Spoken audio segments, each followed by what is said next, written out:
Welcome to Stories by the Fire. I'm Wildfire, and today we'll be reading The Theorist Who Cried Conspiracy. Before we settle in with our story, remember to like and subscribe for my algorithm, for your algorithm, and to keep me encouraged. That being said, grab your comfort beverage if you can. Mine is breakfast in Paris tea today, and enjoy the story. The Theorist Who Cried Conspiracy is the last part of a series by Katydid called The Boy Who Cried Wolf. It is a My Hero Academia genfic rated for general audiences. Neither I nor the author owns My Hero Academia or its characters. Summary.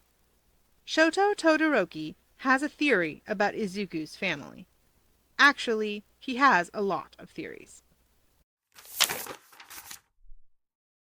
Shouto Todoroki and Izuku Midoriya were supposed to be studying for a biology exam at the library, but somehow it had degenerated into another conspiracy theory fest. Holding up a complicated Midoriya family tree, Shouto finished, "And that's why Toshinori Yagi is your father." At this point, Izuku was used to his friend claiming that he must be related to their gym teacher and soccer coach, Mr. Yagi. So he barely even batted an eye as he studied the tree. "Cool! You gave me Mr. Torino as a grandfather and Mrs. Shimura as a grandmother." Sorihiko Torino was the school janitor, and Nana Shimura taught physics. "But why do I have to get Mr. Sasaki as my cousin?" Izuku had bad blood with Mirai Sasaki ever since the assistant coach had claimed Izuku to be unworthy as soccer team captain. Shouto sighed melancholily. "We all get stuck with a few bad relatives. I've yet to find a way not to be related to Toya despite extensive efforts. I even tried to drop him off at the animal shelter, but they wouldn't take him." "Bummer. Did he eat the last of the Kit Kat bars again?" Izuku asked. Shouto clenched his fist. "He ate all the candy in the house. He never even buys any replacements." Izuku chuckled. "I used to wish I had siblings as a kid. Talking to you makes me realize the benefits of being an only child." "Well, you might have a sister." This got Shouto off on another tangent about Eri, the new adopted daughter of their homeroom teacher, Mr. Aizawa, and his husband, Mr. Yamada. It got complicated. Shouto finished, "I'm pretty sure Eri is either your long-lost little sister or a unicorn." "A unicorn? Okay, this theory I've got to hear. Is it all because she wore that unicorn hat at school yesterday?" Izuku looked up as the library door opened. Yoichi entered with a white-haired young boy. Since he worked as a model, he wore sunglasses even indoors to hide his face. Izuku waved. "Hey, Uncle Yoichi! Who's the kid?" Yoichi waved back. "This is Kudo's cousin, Hikage Shinamori." Hikage mumbled and hid behind Yoichi. The child looked between 8 and 10 years old, with his shaggy hair falling messily over his face. Yoichi continued, "Kudo asked me to babysit last minute. He was the original babysitter, but something came up at his auto repair garage." A likely story. Shouto sprang to his feet and peered at Hikage. "This boy is clearly your secret love child. Kaiji Kudo is the father, yes? He looks like a mixture of your features." "Genetics can be funny," Yoichi said, clearly humoring Shouto. "I promised to show Hikage the dinosaur books." He ushered the boy away. In his vault lair, All for One choked on his soba. He spewed broth across the screen where he'd been watching the library conversation. 2 years ago, All for One had transmigrated into this universe. He'd been in the middle of a battle with the heroes, and he'd activated his failsafe. It had been supposed to regenerate him. Instead, it had isekai'd him into another version of himself in another dimension. This world had no quirks. The other him had been an ordinary businessman with a wife and child, before an accident put him into a coma for a decade. All for One had woken up in Hisashi Midoriya's body, to the joy of his family, who had given up hope. His strangeness and missing memories had been attributed to his long coma. At first, All for One had wanted to return to his own world. But there was little he could do in a world without any conception of the supernatural. Furthermore, life was comfortable here. The compensation from his accident had left him wealthy. He had a face again. His wife and child adored him. Yoichi still lived and loved his older brother. All for One was disappointed at not being able to take over the world. However, he could console himself with the knowledge that this universe didn't even have a Captain Hero comic, so the Demon King had never lost. And there was nothing stopping him from recreating his own fanfic version and publishing it as canon. All for One had quickly gotten distracted from returning to his own universe by the joys of spending time with a family who actually wanted him around. There was a fly in the ointment of his happy family life. Without his quirks, he was a foot shorter. Oh, yeah, also the One-for-All holders were all still alive. So far, he'd found all of them except the fourth. But then he'd never actually laid eyes on the fourth, hiding in a forest, so he might not recognize him. All for One didn't even know the fourth's name. If only all the holders had died of old age, like they should have in his own world. But then, Yoichi might not have been born into the modern era either, and that would have been tragic. In order to protect his family from the thieves, All for One had installed trackers on Izuku and Yoichi's phones. He'd set up hidden cameras in all the locations they frequented the most often, and he'd built an underground bank vault complex just in case. Good thing he'd taken so many precautions. Apparently he had a nephew no one had ever bothered to tell him about. From the moment Shouto Todoroki identified Yoichi's secret love child, All for One went through the stages of grief. Denial, anger, bargaining, depression, and acceptance. An adorable nephew. But the nephew was related to the horrible brother thief. Although Yoichi and Kudo weren't dating in this universe, All for One had seen how the brother thief made longing eyes. Once again, the thief has slipped past his steel defenses. It never once occurred to All for One to question where this child had sprung up from, already partly grown, because no one had ever given him the talk. As a street kid during the dawn of the age of quirks, he'd just assumed all children spawned from rivers like himself.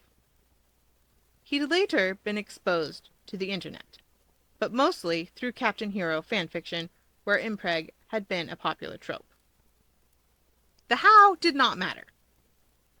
He needed to decide what to do next. Squinting at the soba-stained screen, All for One decided that Hikage looked a lot like Yoichi. Clearly, such an adorable nephew needed to be separated from the bad influence of the brother thief. For this very moment, he'd built his expensive vault. Yoichi answered his phone. Kudo blurted out, "I lost my cousin." What happened? Yoichi remembered dropping Hikage off at Kudo's garage less than an hour ago. "I just turned my back on him once, and he vanished." Kudo sounded miserable. "He's such a shy and obedient kid. It's not like him to wander off. He didn't answer his phone. His parents are going to murder me." "I'll help you find him," Yoichi said. "Come over to my brother's house right away. We'll meet you there. Big Brother got paranoid after his accident, and he has a weird spy network all over the city. We'll surely be able to find Hikage quickly." Hikage Shinomori sat on a bed in the vault and stared. All for One stared back. He'd filled the room with all the children's toys he could find on short notice, most of which had previously belonged to Izuku. Then he'd waited for the brother thief to take custody of the child, so Yoichi wouldn't be blamed for the abduction. With his credentials as Yoichi's brother, he'd persuaded the child to accompany him under the pretense of an emergency. After a moment, All for One said, "I'm your uncle. I made this room for you." Perking up, Hikage asked, "Can I stay here forever and ever?" "You like the vault?" "I love it!" Hikage clapped his hands. "It's peaceful here. There are no other people. I'm never leaving this place ever again." Finally, a relative who loved vaults as much as he did. All for One burst into happy tears. "You are my new favorite nephew!" "You're my new favorite uncle!" Hikage cried. They embraced. Yoichi met Kudo at the doorstep. Kudo was nearly in tears. Yoichi hugged his best friend, murmuring, "It will be okay. We'll find him." They'd known each other since high school, and Yoichi had never before seen the cool, composed Kudo fall apart like this. Before they even had time to ring the doorbell, Izuku opened the door. "Oh, Uncle Yoichi, I was just about to call you. Somehow the kid you were babysitting ended up in my dad's basement survival bunker." Hikage clung to the doorframe. "No! Take me back to the vault! I'm never leaving it!" Izuku kept a firm grip on his collar to prevent him from running off. Kudo swept Hikage up into a hug, tears of relief pouring from his eyes. "Never scare me like that again, kid! How'd you end up here?" Hisashi stalked up the stairs. "Who let out my nephew? Ah! The brother thief! I knew it was you again!" "What a strange nickname you have for my friend," Yoichi said, not for the first time.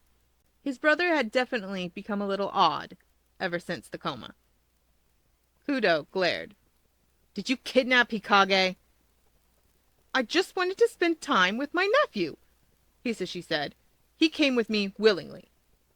"I did," Hikage said. "I want to go back." He squirmed free and ran for the vault. Izuku chased after him. "Nephew?" Yoichi frowned. "Wait, how did Shouto Todoroki's silly theory make it to you already? Hikage is Kudo's cousin, and we're not dating. He'd never be interested in me. We're just friends." Hisashi sneered. "I see lust in his eyes every time he looks at you." Yoichi rolled his eyes.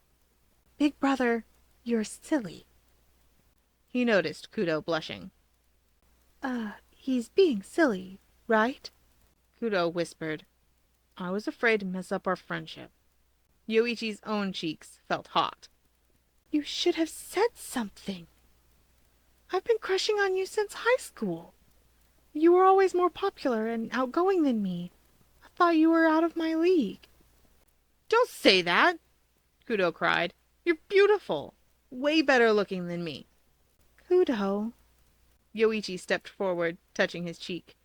"You're the most handsome man in the world." "You can call me Kaiji."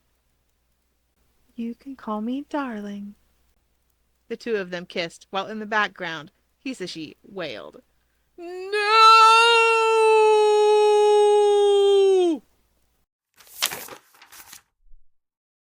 All for One was a huge believer that monologues needed to be delivered from high places. This belief had turned into an obsession when he'd isekai'd into a much shorter body. Without his quirks he couldn't fly either. Therefore he picked the roof of his son's high school for his monologue. Pacing the roof, All for One declared, "Even if Hikage Shinomori isn't my brother's son, I need to adopt him right away. Where else can I find a relative who loves bank vaults? Someone in the family needs to inherit my criminal empire. I had high hopes for Izuku in a universe without heroes, but it turns out he wants to be a professional soccer player. Not that I have an empire yet, but with the villainous expertise in my past life, I'm invincible!" He threw back his head and laughed maniacally. That had been a good evil laugh. He rated it a solid 8 out of 10. It left him feeling refreshed. He considered starting building his evil empire tonight, but Yoichi was coming over for family monopoly, a war in its own right. Maybe tomorrow. No, he had a date with Inko tomorrow. Evil would have to be rescheduled for some time next week. All for One headed for the stairs. He did not notice Shouto Todoroki standing slightly out of sight behind the door and gaping at him. Shouto ran down the hallway and grabbed Izuku's shoulder. "Your dad is a villain." Izuku snorted. "Weren't you still on a kick about Mr. Yagi being my dad?" "We all want our fathers to be Mr. Yagi. So it is with great regret that I inform you that your father is a villain." Shouto gulped. "I heard him monologuing about it. He possessed your father's body. He's from another universe." "Whoa, this sounds like a creative one," Izuku said. "Is he related to Unicorn Eri? What kind of villainy is he doing now? Tax evasion?" "Mom always lets Dad do our taxes because of his special ability to make loopholes appear." Shouto grabbed his friend's shoulders and shook him. "A villain as in a superpowered being trying to take over the world." Izuku said, "Uh-huh. I'll look at your new family tree later. I need to go to math class." He turned away. Shouto chased after, shouting, "I'm serious this time! Well, I'm always serious about conspiracy theories, but this one is serious. Come back!" Honestly, this is very Shouto. Just due to the fact that when Shoto's right, nobody believes him. This has been the last installation in this series. Thank you, Katie did very much for letting me record it. I thought it was super duper cute. Well, 3 out of 4 were super duper cute. The other one was kind of scary. The link to the original work is in the description. Please drop a kudos for the author, as well as a link to the Stories by the Fire Discord server if you want to come chatter. I do welcome constructive criticism in regards to my recordings, as well as any comments regarding the story itself. As we wrap up our video, Spitfire has a message for you. Like the video to support Wildfire. Subscribe to Stories by the Fire to find the rest of her videos. Hit the bell so you are notified when the next video comes up. Have a good day or night. Bye bye.